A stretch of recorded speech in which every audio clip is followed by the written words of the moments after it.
I used to do that. They're actually called the Pooper Scoopers. Yeah, I used to work for a company called Poop 911 that did that. Chair hitting, ready up. Yep. That way we can surf whenever the wave is right for Mr. Yuntonian here. Yuntonian. Yeah, Chase, do you know the 2D20 lore? I do not. All right, listen in, boys and girls, and those beyond the binary, because here's a story for you. So, in the great deep periphery, there was this planet called Yuntonian. Just go Wait, with the it. planet's called Utonian? I think it's probably like Utopia or something like that, but it's the name is changed. Superman. The names has changed over time because Victor's right the war. So, anyways, but when the great darkening or whatever happened, where telecommunications kind of dipped out, some planets were forgotten about. Unfortunately, for the Utonian people, they were one of those planets. They got by, somehow maintained themselves as a society because of their love of role-playing games, whether it be the famous Shadowrun or even some miniature-based games based off of grimdark universes where orcs attack each other and stuff like that, or even the lovely Dungeons and Dragons. This actually became a way of life for them, where even it was somewhat classist, but a lot of people were actually developed into personality types, kind of like you would have astrology, but with fighter, bard, barbarian, so on and so forth. Well, this way of life, this way to stay together, did okay for a long time. And then, because of where they're positioned, bandit caste, rejected pirates of clanners, descended upon the world.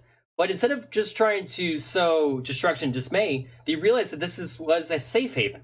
This is a place where people easily welcomed them, thinking there were new adventures abroad the world. And so together, they actually formed kind of an alliance, where pirate groups would come in and out, teaching and talking of the ways of Dungeons and Dragons, and the Utonian people became another part of it, found more of identity, and realized that, well, instead of talking about these stories, spreading in these make-believe adventures, maybe it's time for them to set out for themselves. So here they are, going across the seas, going across the stars, discovering what mechs they could put together and to decorate their mechs in battle-ready armor, spreading the good word of D&D, always rolling at advantage. And yeah, that's the lore. I can't believe you wrote all that shit down.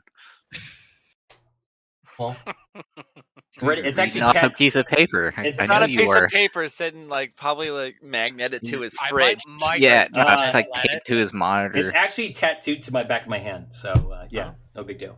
NBD. I might migrate to said planet. I feel welcomed there. I motion that we change the name of our planet. Oh yeah, what do you? Something let's see. besides Yuntonian. Yeah, what do you got? What do you got for me? Anything? Rejected. Planet anything? Funny. The Yuntonians from Yunt. Yuntonians from Yunt. Yeah, so the real, the real, yeah, I don't, that feels somewhat racially charged for some reason. But so funny enough, when I was creating the unit, I was getting frustrated. I was like, okay, so that name is taken, that tag is taken, couldn't find anything worked, and so I put Utonians United, just as like a filler, not realizing that once you do that, it's locked.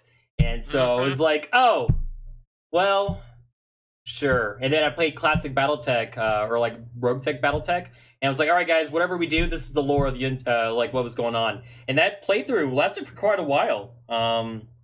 We got a lot of clanner. We started as a clan start and just kind of made our way through all of it. And so I made that the low-key lore of 2D20. That's how it worked out. But its great thing about it is that being a fantasy Dungeons and Dragons inspired, lore, you could probably throw in whatever you want into it. The main goal and focus of it is that we like to loot, we like to get scrap, and we like to share the love that is community building. You're some pirates, man, I tell you. Tell you what. And we actually fear us. But not for the reasons you would normally fear pirates. Yeah, no. They are breaking the mold! No!